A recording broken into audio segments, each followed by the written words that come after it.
Hi there, welcome back. In today's video, I will show you how to change the background of your text message on your Android phone. It's a little fun, so let's get started. First, open your message app. And now tap the three dot or three lines on the top left or right corner.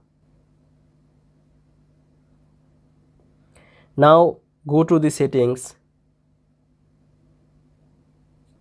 You can see here screen display, or maybe you can see themes or background. Now in my phone, here I can find the default background of message screen.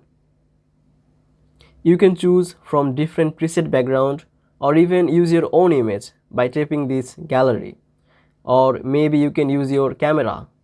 Once you set any image from here, it will select as your message background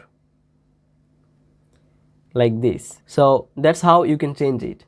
So if you found this video helpful, don't forget to like and subscribe for more tips. I will see you in the next video.